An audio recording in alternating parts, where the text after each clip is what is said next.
Okay, good morning, everybody. Can you hear and see me? One of you should unmute and tell me. Yes, sir, we can hear you. Okay, great. So there are seven of you. We will start with the seven and see who else joins us as we go along. Okay, the idea behind the Prestige session was twofold: to get you people going with the program and to get you familiar with some of your faculty members, to get you up to speed with the way we are organizing ourselves for this program, which, as you all know, is a new program for our school. That was one. The other was, as I said, and specifically take this opportunity to introduce some of ourselves. So while I have been chatting with you in the course of your interviews and subsequently, very briefly, I haven't shared about my own self with you, what kind of a background I have and what has brought me to the Jindal School of Government and Public Policy. So I have been a career civil servant. I was a part of the Government of India, and I was with the government for a total of about 27 years, part of which was with the UN when I was working in Geneva. But a large part of my work was with the government was on policy analysis and policy making. And I kind of took voluntary retirement 10 years before my retirement in 2014, when I was just prior to that, I was the economic advisor to the then Finance Minister of India, Mr. Pranab Mukherjee. So I have been lucky in the sense that not only did I study economics, I studied economics at Delhi University, at the Delhi School of Economics, and then I went to the London School of Economics at some point. And not only did I study economics, but I had an opportunity to practice economics in terms of being a part of policy-making process for a large part of my career, and then eventually part of the small team which would be making policies for the country. So that's the kind of experience I bring. And why did I quit government, even though I had several years to go and I was doing well in the government? It was the excitement about academics, the idea that we were in this university going to set up a public policy school. So along with a couple of other faculty members, namely Dean Sudarshan and Professor Swagato Sarkar, I was among the founding faculty members of the Jindal School of Government and Public Policy. So idea was to start a public policy school. And all along, we had thought that we wanted to have a good, strong set of programs in economics as well. So we started off with the BA honors in economics about 4 years ago. And now we felt ready that it was time to start a master's program in economics. And so here we are with this batch, an exciting set of people that I'm looking forward to be interacting with and teaching with. So that's a very brief introduction about myself. I'm Delhi based. I don't stay on the campus. I stay in Delhi and I come from the northern state of Himachal Pradesh. In fact, I'm addressing you right now from the suburbs of Shimla, where I am presently located during this COVID lockdown. So that's about me. Let me now go over to the topic that I am going to talk about for the next maybe 30, 35, 40 minutes, and then we can interact. Feel free to stop me whenever you want, question, clarifications. Don't be formal, don't hesitate. One of the important facets of learning is to be able to question and to not accept everything at its face value. If you don't question, your level of curiosity and learning would be that much more cumbersome, that much more difficult, and it wouldn't be that exciting. So I encourage my students to question and question frequently. Uh, no question is insignificant. Please keep that in mind. I believe every question has a basis. Of course, if you keep asking something that has been done 10 minutes ago or 5 minutes ago and you were not paying attention, but suddenly you're woken up in the class, so that sometimes can get on the nerves of the faculty member or some of your own fellow students. But in general, no question is foolish. No question is questions are coming out of some bit of ignorance, but largely out of curiosity. So don't hesitate to ask questions. Okay, with all these paraphrasing, and I see a couple of more people have joined now. So let me come to the topic. Why did I choose this topic, the state of economics, teaching, research, and policy? Well, part of the reason that I chose this was because I think it's very good to have a larger picture in your mind as you get down to doing or working on a certain issue. And the issue before you all is to further your knowledge in economics as you take up this program. But there was no compulsion on me to take up this topic. I'm the person who was coordinating this program. I coordinate the economics program in JSGP, but it's a difficult topic. And at one level, I don't feel comfortable taking this topic because I think I'm still learning about the discipline. My current knowledge is inadequate to give a sweeping, let's say, helicopter eye view of the subject, where it stands, how it is faring, where it is likely to head, what are the issues. Yet I have thought it prudent to start the series of the substantive interaction with you in the Prestige program, where other faculty members will follow me with this topic. And so the topic is the state of economics. Why is there a concern about the state of economics? Obviously, there is a concern. And in fact, if I can recall in the interviews I was taking with some of you, I heard one of you question or suggest, maybe indirectly, not to me on my face, but to one of my colleagues, that is the subject dying? And well, the answer to that question that I gave that time was that no, it isn't dying.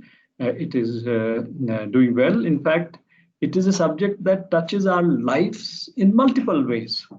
And most important for you at this stage in your life is the concern about livelihood opportunities. Leave aside the interest of pursuing knowledge for the sake of knowledge. Well, that is something which drives some of us, but maybe that's not something that drives all of us at all the times in our lives. And specifically, when I look at you youngsters, your main concern right now would be, to acquire the relevant degrees, the skill sets which get you the best livelihood opportunities. So, well, that concern is there, and economics addresses that concern centrally in many ways. Maybe it doesn't do a very good job of addressing that concern. Sometimes it does well, sometimes it doesn't do well, like you see the way things are panning out in the country as of now, or even over the last 5-6 years. And we'll have occasions to discuss that as I come and discuss some of these issues with you in the course of some courses that I might end up taking with you. But essentially, there is a sense that the discipline of economics has time and again failed the people at large in delivering on its promise. It has belied the expectations of delivering sustainable improvement in human well-being. Now, my first counter question when I give that brief answer to the question I posed, why is there a concern about the state of economics? The counter question is, was economics ever meant to deliver on a certain set of promises? And if you think the answer is yes, then the next question would be, is the discipline deterministic enough to make those kind of promises? What does it mean? Well, it's not a science. Science is deterministic in its discourse, in its methodology, in its objective of addressing the problems at hand. But you can't say that about economics. It's a social science. It is a social science, and that it is a social science, and therefore I'm just reading a message which has just come on my screen. I'm removing it so that I don't get distracted. Okay, let me come back to the point I was making. Economics is a social science, and what that does is that it cannot be deterministic. It cannot do or predict things accurately, because there are a lot of imponderables between what is analyzed, what is prescribed, and what eventually happens in the economy. So the claim, if there are economists who claim that, no, I know how the future is going to pan out, as you would come across, whether in the smaller domain of, let's say, the prediction of stock markets, then I guess they are actually overreaching themselves. We do not have not only the knowledge about everything that matters for an economy to run, nor do we have adequate skill sets and tools that can allow us to be predictive and absolutely accurate in the way we can say something about future or predict about future. So in that sense, if people have such an expectations from economists, that I think is not correct. But having said that, the fact remains that there are certain expectations from this discipline, from the practitioners of this discipline. And when those expectations do not turn out to be true, then the discipline as such comes under a bit of an attack or a bit of a debate, as is the case now, as is the case in the current times. So although economics as a discipline has moved from being broad, descriptive, and a speculative subject, it has acquired a common methodological foundation, a mathematical structure, and a growing reliance on evidence or data.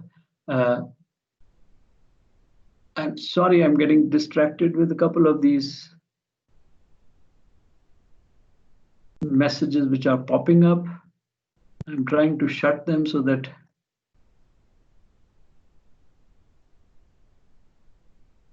okay, I think I'll shut up these pop-ups. Okay, coming back to the point I'm making.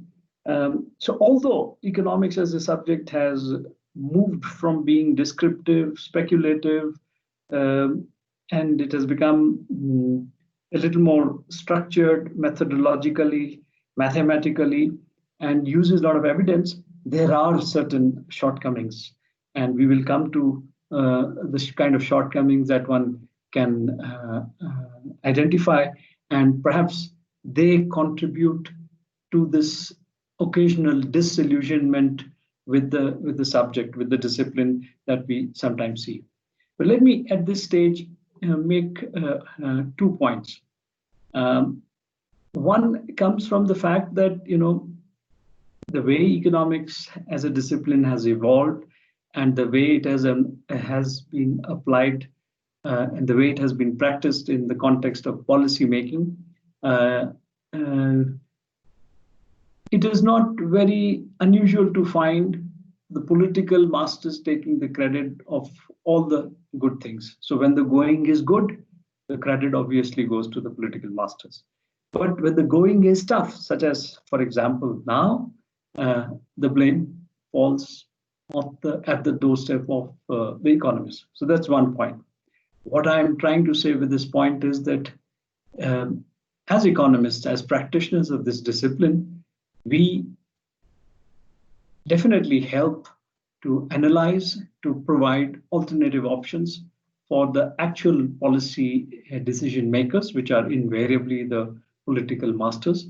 And so part of the blame, if the kind of consequences that the practice of this discipline has seen, let's say over the last few decades, and I'm going to come and describe those in a few minutes, should be actually laid at the doorsteps of the politicians, because ultimately they are the ones who are exercising the choices from among the alternatives that an analyst, that an economist has put forth before them. But then there can be a counter argument that if an economist is good, then he or she has to be persuasive enough to present the alternatives in a manner and convincing enough to present the alternative policy options in a manner that the right options are taken, and then and therefore the outcomes that one sees are more acceptable and more in tune with the societal expectations. So that is the other point that I wanted to. Oh, that's the first point I wanted to make. The other point I want to make is that sometimes the discipline, those who are practicing the economics discipline, I think they take themselves too seriously. So John Kenneth Galbraith, who was an economist, a diplomat, administrator, he was he was ambassador of the United Nations in India in the 60s and 70s. He had a very interesting point to make. He said that there are two kinds of economic forecasters: those who are trying to look into the future and predict how things would pan out or what needs to be done in order to get to a particular chosen destination. So he said there are two kinds of economic forecasters: one who do not know of the future, and those who do not know that they do not know. So this was the categorization. In other words, he was trying to hint that the economists, those who are practicing and who are part of this discipline, need to be a little more humble. They have to recognize the fact that this is not a perfect science, and and therefore there are a lot of imponderables. There are a lot of variables which are not part of a particular analysis at any point of time, and they need to be taken into account if one has to predict, one has to analyze, predict, and move on in terms of trying to address the societal problems. Okay, let's move forward. Let's go back to the topic to get a sense of where we are and where we need to move. By the way, you are free to stop me, engage with me, question if you have any clarification. Feel free to raise your hand, and I'll be happy to take you on board. Since I don't see any hands at this stage, let me just move on. So when I wanted to share with you the state of economics, teaching, research, and policy, let's first focus on what has happened and what is so in the discipline over the last century and a half, and what is so but before that, what is so unique about economics as a discipline? Let me ask this question from you. So let me phrase it in a manner that I can reach you. What do you think as a disciplinary approach is so unique about economics vis-a-vis other social sciences? Is my question clear? How would you distinguish, let's say, studying economics vis-a-vis sociology, anthropology, political science, or some other social science? What makes economics unique in itself? I can see Sarthak. Sarthak, you want to say something? So, Unmute. Yes, sir. We can say that economics in a way directly affects our lifestyle, living standards, and how a country as a whole or the economy as a whole of a country, develops or grows. So it's basically it reflects upon how we are growing and how our lifestyle is improving and changing and our living standards are changing. Right. But what you have suggested is a description of what an economist does. It still doesn't answer the question, what is so unique about the way an economist approaches the issue that he is studying vis-a-vis, let's say, a sociologist or a political scientist or somebody else. So what I'm trying uh, to come down to draw out is the unique features, uh, and I would call them methodological features of this discipline, which make this subject somewhat more unique from other social sciences. Would somebody else like to come in? I can see Manasi Jayaprakash's hand up. You want to take the Yes, floor? sir. Yeah. Hi, sir. So Hi. I like to say that economics differs from other social sciences simply by inculcating a lot of advanced mathematics, statistics, and quantitative methodology in its research. Whereas if you look at subjects like sociology or political science or even history, even psychology, they look at aspects of our environment and human behavior from more of an interpretative standpoint by using qualitative methodology, looking at ways that they can analyze content, Right. speech, more qualitative aspects of living, whereas economics kind of sides more with natural sciences in that manner Mhm. by looking at theories and models in a very structured manner.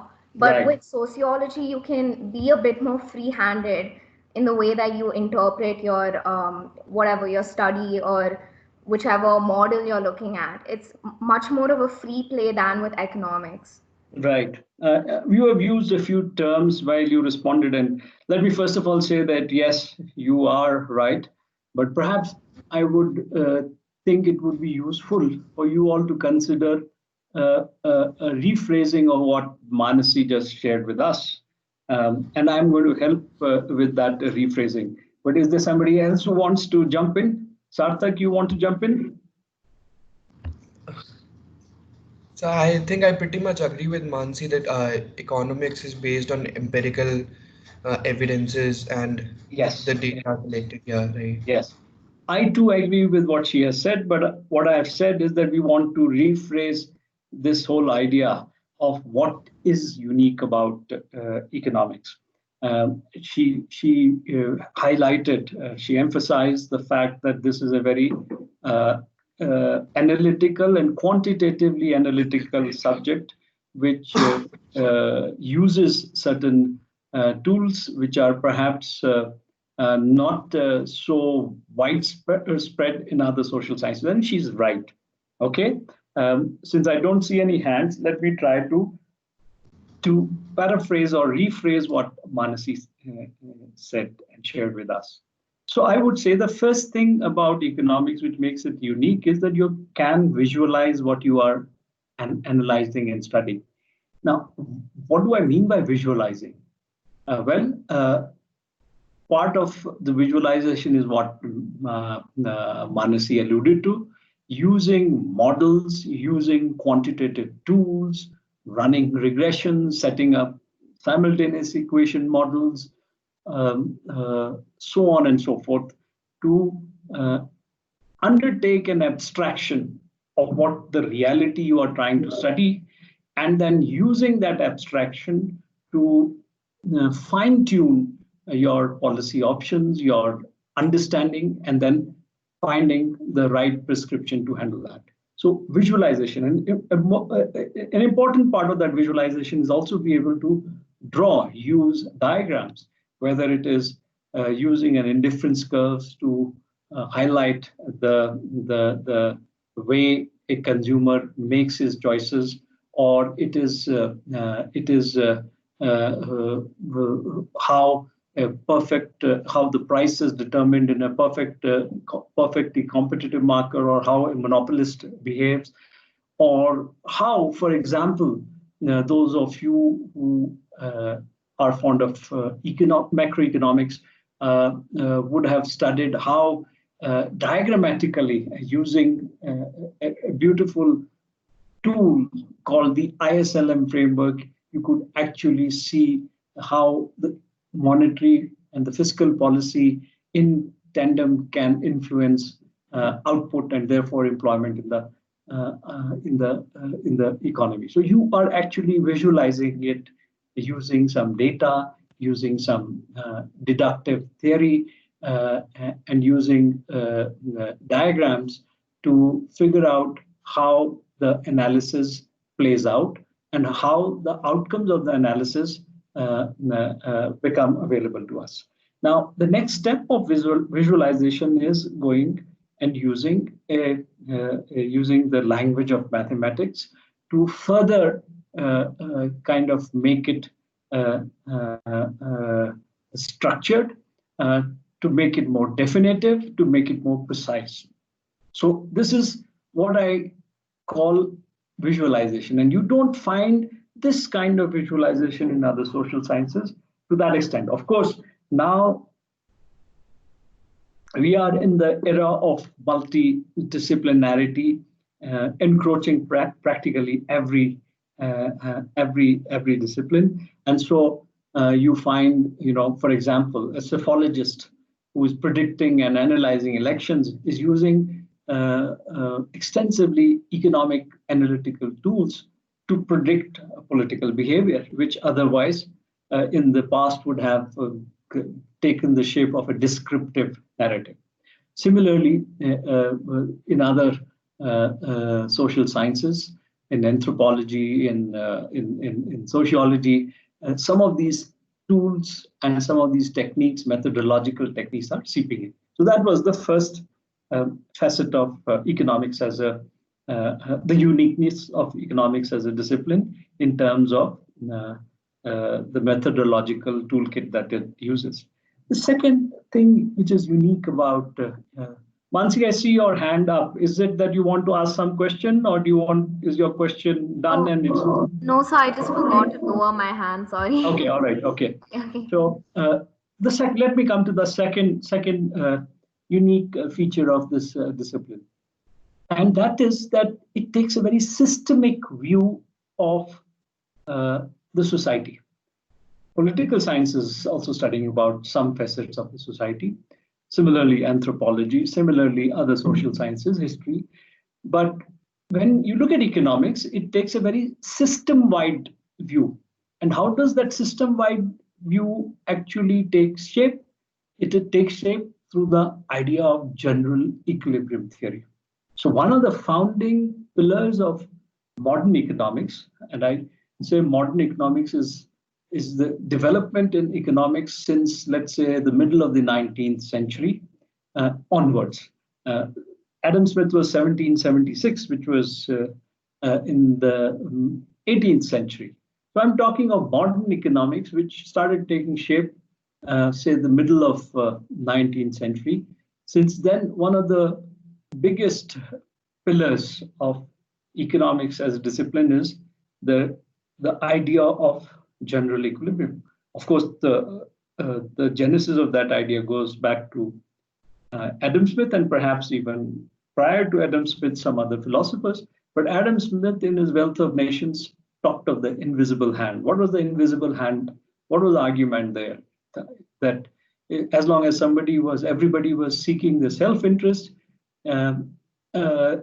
all interactions between different economic agents would come to a kind of a satisfactory resolution by attaining a set of equilibrium. In other words, prices, the free movement of prices would ensure that demands of various economic agents and suppliers or producers of various economic goods would be equilibrated through the movement of prices, which was implicit in the idea of the invisible hand.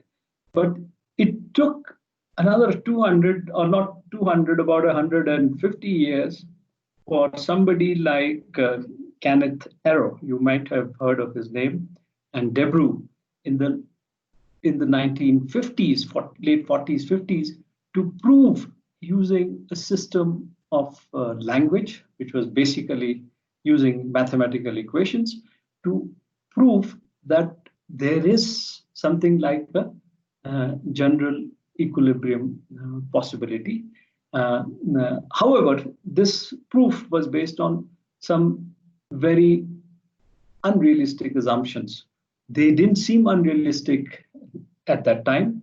They didn't seem unrealistic for Adam Smith or for the followers, the classical followers after him. Assumptions about free entry and exit of firms, assumptions about perfect information, and so on and so forth. They didn't seem very unrealistic. They seemed very simplistic. But we realize now, and with those assumptions, Arrow and Debreu actually showed that the idea of the invisible hand equilibrating all demands and supplies of all goods and services in the economy was actually feasible. The only thing was, it was feasible on a blackboard. So I make a distinction between blackboard economics and the real world economics. The blackboard economics, in order to simplify things, made these unrealistic assumptions. There is asymmetric information, we all know, and we do not always operate in self-interest.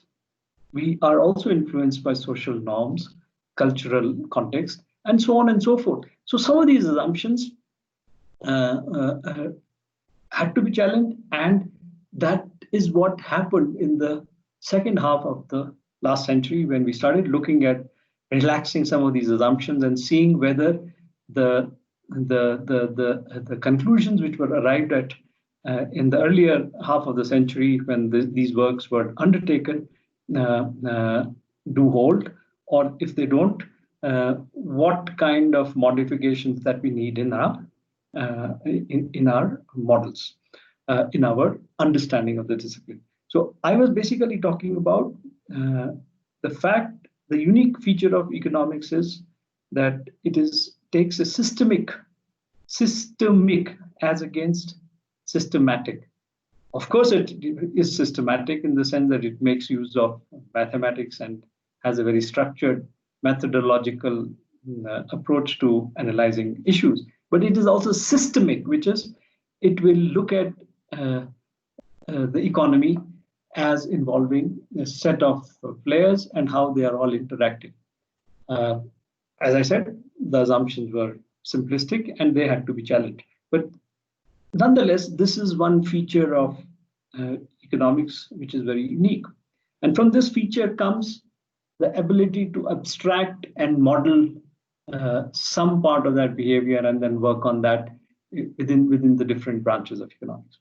The third thing, which also Mansi and also Sarthak alluded to, was the ability to work with evidence and to incorporate and learn from evidence, which is very central to economics. So these are some of the unique aspects of economics which distinguish it from other social sciences. I see a hand going up, but it just disappeared. What happened? What did I do? One sec.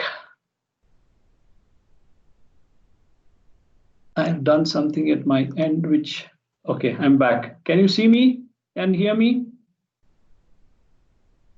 Can somebody tell me if you can hear me? Yes, sir. Yes, okay. Sir, we can hear. All right, okay. So now let's talk a little bit about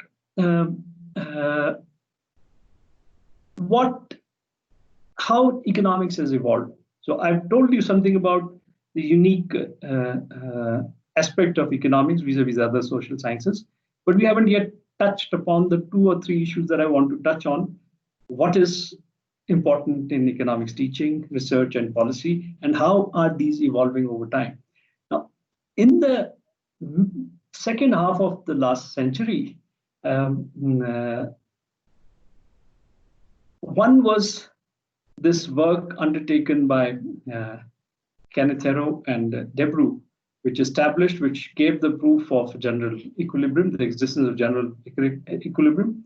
And the second major pillar of the modern economics was welfare economics, where our own economist Amartya Sen has made some seminal contributions. But while general equilibrium theory was based on some of these restrictive assumptions, which we all know do not hold. Markets are not perfect. In fact, there are missing markets. Until very recently, we didn't even have insurance market in agriculture and so on and so forth. So there are incomplete markets. There is no perfect information, and behavior of economic agents could be strategic, influenced by certain norms and culture and other factors, which meant that all these areas had to be explored. So, for example, when we started looking at strategic behavior, the discipline of the sub-discipline of game theory evolved. That came up, and behavioral economics of late has taken a life of its own. What is behavioral economics looking at? Basically, it is looking at two kinds of issues. One is the fact that there is a possibility to nudge people towards doing certain things because people tend to understand and visualize certain patterns. In fact, they do not do a logical analysis of everything that they have to decide on. So it is not that every time I'm taking a decision, either as a consumer or a producer, I go through the nitty-gritties of logic and a deeper analysis so as to come to my conclusion. There is something of an auto mode that individuals have. That auto mode is a function of their past experience of dealing with some of those issues, and they recognize patterns, and based on those patterns, they are willing to be on, so to say, on an auto mode to take some of those decisions. This opens up the possibility of there being a role for nudging individuals and behavior in a society of individual behavior towards the desired direction. The second thing that behavioral economics is also looking at is the role of role models. That often our conduct, our behavior, even in the limited context of an economic transaction, could be influenced by the role models that we have in mind from our past experience or from our contemporary experience. So all these areas which emanated in a sense from the first pillar of modern economics, which I mentioned, the general equilibrium theory, are looking at and pursuing different strands.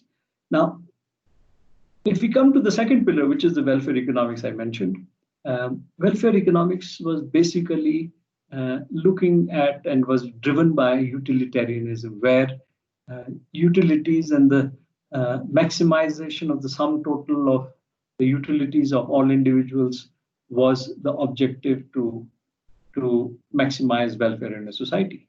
Now, a lot of work has been done here, including by our own Amartya Sen, who have looked at the limitations of this approach in addressing welfare concerns in a society. And so we have a movement from utilitarianism to capabilitarianism. The word comes from capability, which is a concept which Sen introduced in his work, in his classic work, which was a monograph that he published in 1985 called Commodities and Capabilities. Anyway, more about that. The third broader area and the pillar of economics has been the engagement with data. And this engagement with data has been actually led by the urge to discover causalities behind different economic actions, the conduct of different economic agents. And this urge to discover causality has taken one particular move towards what we call the randomized controlled trials. What are these? These are basically using methodological techniques which were originally being used in the health sector, in medicine, into economics, in conducting limited controlled experiments with a view to understand causality, and having understood the causality, to use that information to fine-tune policy prescription. So basically, what I'm trying to say is that economics has adapted to the changing state of the world by learning from practice and experience, challenging traditional assumptions, and developing new techniques and the use of big data, which is what was my last point about not only RCTs, but also more lately, because of our computing capacities have been increased manifold, our IT interface has increased manifold, and it has become very efficient and faster. So that has also given us the ability to work with big data. Now, when we look at the teaching part of economics, of course, we need to study the traditional economics. We need to study the simplified models based on competitive assumption, perfect information, and so on and so forth, just so to know how that ideal world works. Of course, this ideal world does not exist in reality. As I said, it exists only on our blackboards. Now, if this ideal world does not exist, you may ask, why do we need to study it? Well, if you do not understand what the ideal world is, you won't be able to take on board the reality with which we have to confront as economists to make that reality move in the direction that we would like, which would satisfy the aspirational needs of the society, and not only just the aspirational needs, I would say even the basic needs in the context of developing countries. So when we talk of teaching focus in economics, we need to study the traditional economics, but at the same time, we need to move into these other areas which are evolving along the lines as I discussed. So when we look at this, and when we look at our program, we have assembled for you people a set of core papers which bring you up to speed with what has been the traditional modern economics, the techniques of traditional modern economics, and then prepare you to branch out into specific areas using electives, and in some cases, some core courses which will prepare you to look at these emerging fields, whether it is behavioral economics, or it is network economics, or it is industrial organization, and so on and so forth. But I think I mentioned this in my last engagement with you. Even Keynes, when he was trying to present his alternative view of economic theory, shifting the focus from supply side to the demand side, he had to first sit down and create what he called a classical economist, and said that this is what the classical economics, the supply side economics, amounts to. But having put this, I do not agree with this for whatever reasons, which he elaborated in his book. And having discussed this with you people, I now want you to focus on the demand side of the economy and how demand is an important driver of economic activity, of well-being, and so on and so forth. So the teaching focus is also evolving globally, and in our attempt to be up to speed with developments in the teaching of this discipline, we are trying to balance this need for the traditional vis-a-vis the evolving and emerging areas of economics. Ultimately, economics has to deliver on certain societal expectations from this discipline, mainly to ensure that there is sustainable improvement in human welfare, human well-being. And so the discipline has to respond to that. And that doesn't, of course, that doesn't mean that there is no role for theory. As I mentioned, there are three aspects of the move, or rather, I didn't mention it so far, but let me just specify it a little more concretely. As one moves from research in the discipline to policy, there are three elements that have to be kept in mind that are important. One is to engage with data and evidence. Second is to use theory, or basically theory's deductive reasoning, in order to make sense of the available information and use it to the objective that you are working on, or the objective of analyzing and then prescribing the solutions to the issues that you are grappling with. And the third element from that contributes to this move from research to policy is intuition. We do not pay enough attention to it normally, and especially in the traditional framework of economic theory. There's no role for intuition. There's role for data. There is role for theory, and to the extent that data can be difficult to garner, certain simplifications are made, which are in the form of certain simplified assumptions. But there's no role for intuition. In the real world, of course, this move requires intuition, and it is not that policies can be crafted only when there is perfect information and there is a theory that relates to the context that one finds itself. Intuition is very important. So what I was trying to basically summarize here was that the focus on economics teaching is evolving. It is moving from the traditional engagement with the general equilibrium theory and models coming out of that, and welfare economics, to areas which take the discipline to a more realistic level, rather than just working with those simplified assumptions with which modern economics came into being. The second point I'm making is that the focus of research is accordingly moving. Research has to be guided by the needs of the society.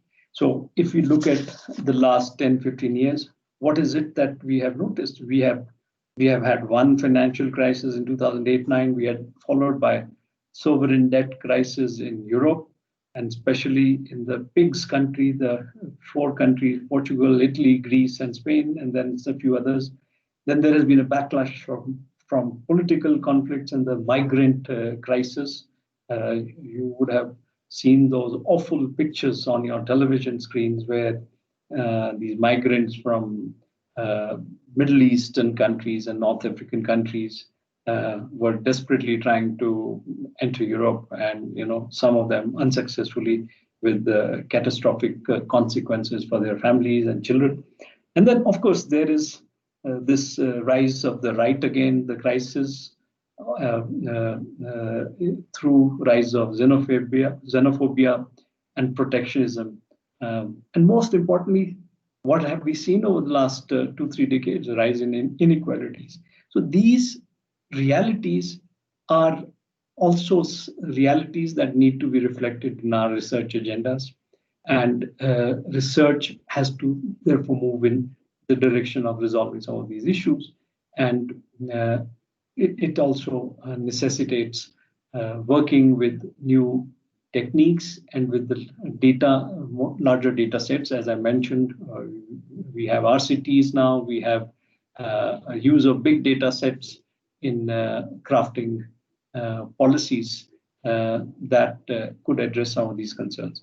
So our program, let me kind of conclude in 1 or 2 minutes and then give you 5 minutes to ask any other questions that you have, some clarifications you have, is trying to strike a difficult balance.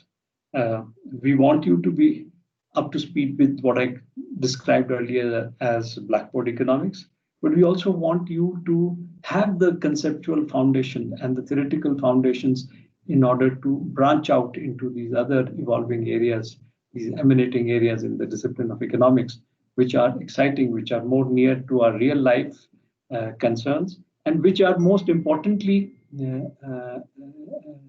need to be pursued if we have to address the concerns such as the ones which I just listed, and allow economics as a discipline to be taken more seriously, more meaningfully in the larger societal objective of sustaining human well-being.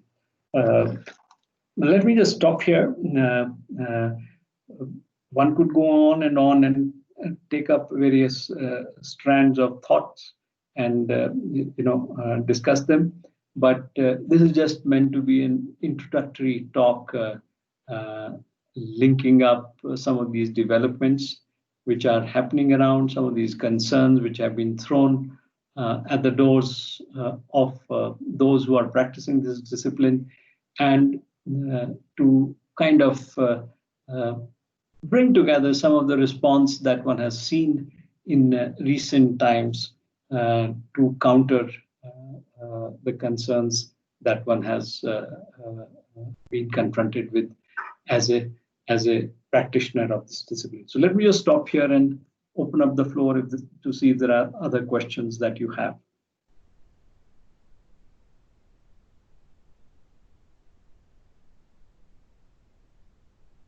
None? I don't see any hands.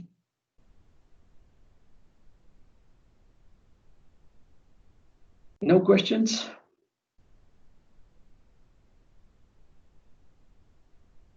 Sarthak, am I still audible? Yes, sir. Okay.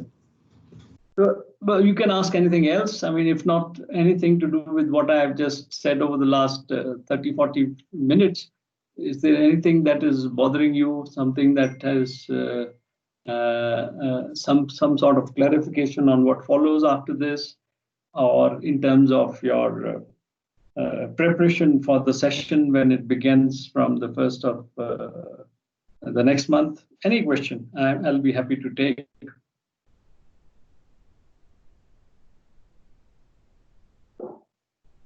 Yes, Lakshay, I see your hand. Good morning, sir. Good morning, Lakshay. Sir, I have a question related to the semester. Sir, I want to know the duration of semester and the examination pattern. So normally every semester is for about 14 weeks of studies, and that should continue roughly like that. We have a certain number of contact hours to be completed per course, which, if I remember, is about 60 hours per course in all. So normally our semester runs from 1st of August till about the middle of November, followed by exams, which takes care of about 14 weeks. And I expect that to be the same this time around.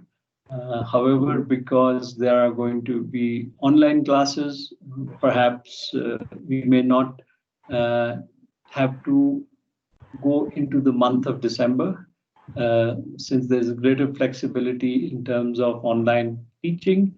We could complete maybe towards the end of November, but I do not have full details on that yet. We have to see, and it may so happen that you might be on the campus in the middle of the session next semester itself, if things become normal and the various clearances come through. So in general, about 4 months, 14 weeks of teaching, followed by examination. The second part of your question was evaluation and assessment.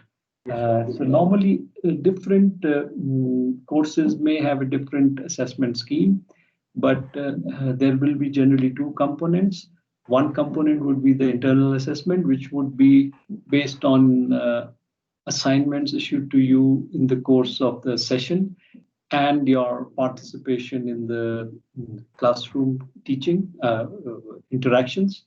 So people also use quizzes and discussion groups within the class to assess your participation. And up to 50% could be term and examination. So 50% internal and 50% term and examination. But this is not a hard and fast rule for every course.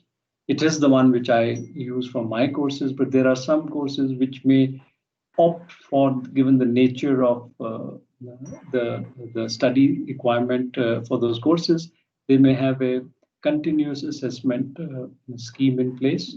So they assess you based on assignments they give you. So in that case, you do not have a term and examination. And the term and examination weightage may also vary from about 30 to 70%. But on an average, it is about 50%. And these are the guidelines which UGC has. And unless we are able to implement the Institute of Eminence tag that we have now and the facility that we have now, once the paperwork for that is over, then perhaps we'll have more flexibility. But right now, even on our assessment approach, we follow the UGC guidelines. Have I answered your question? Yes, sir. Thank you, sir. Anybody else?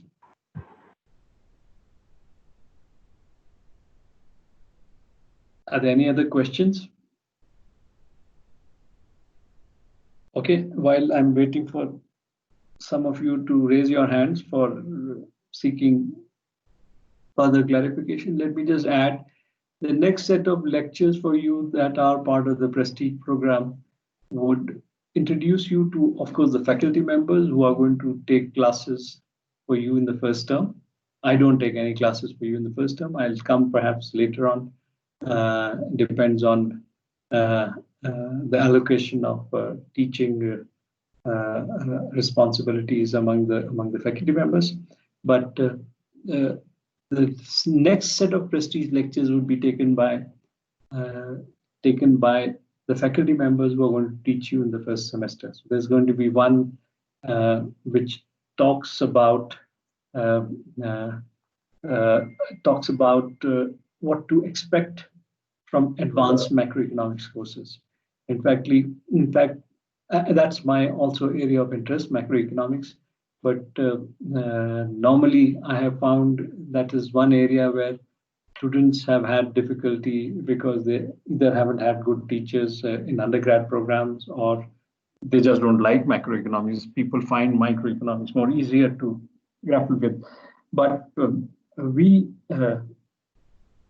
if you are looking at a full-fledged career as an economist, either as a policymaker or as a theoretician later on in your life, it would be important to focus on macroeconomics. So the first set of lectures following mine after today would be introducing you to advanced macroeconomic developments and the course structure related to that in our program. Then there would be a lecture in the week after by another faculty member who would teach you in the first semester on empirical techniques in economics. What can you do with data? Mathematics, is a very important language in economics. So you must pay attention to this. Of course, you can live without mathematics and economics. It's not that you can't, but it is that much more difficult. And if you are able to get your fear factor out of the way in looking at numbers and in looking at equations, then it will be so much more to access a lot of literature which is fairly mathematical, and it will help you understand and improve your fundamentals so much better. Then there'll be another lecture which would be, so this empirical techniques would focus more on statistics and applied statistics, and then learning mathematics for economics would be the next talk. And finally, there would be two other talks, one on the emerging themes in microeconomics. So we start with macro and we come to microeconomics towards the end. And finally, the last lecture on this prestige session would be on India's economy, some prospects and challenges, which of course you wouldn't be studying in the first term, but we thought that to get you rolling into this program, you should get a sense of some of these issues that are bothering us as an economy and at the kind of challenges we have before us. This course, the course related to this theme would come subsequently, maybe in the second or the third term. So this is just an overview of this MA program and what you should expect in the next 2-3 weeks before you get down to your normal regular session. Yes, Mansi, I see your hand. Yes, sir. I was wondering if we could have a book list of all our study material for this semester about, I mean, sometime around now, so that we can have a head start and kind of getting acquainted with it. Yeah. So some of these things are in the pipeline, and you should receive the course outlines and the reference materials, etc. In the coming days, and in well before the actual term begins. So one of the challenges that we are also trying to create access to the soft copies of the reference material or the recommended text material that you need to consult, and that is being done. And so you will, for all the courses that you have in the first term, first semester, you will have shortly the course outlines and some of the references which are available on soft copy. Some of it is already perhaps placed in our course manuals, which are there on our website.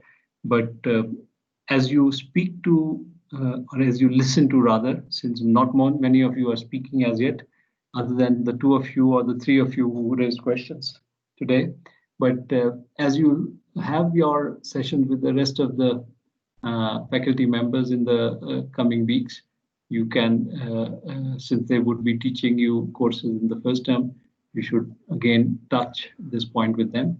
But as I said, as I am aware, these are in the pipeline and you should receive them shortly. All right, sir. Thank you. Anybody else?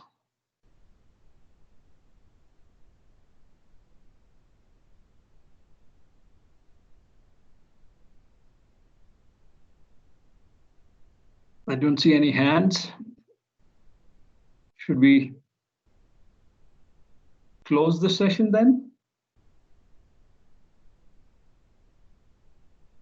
Okay, since I don't see any hands, let me not keep you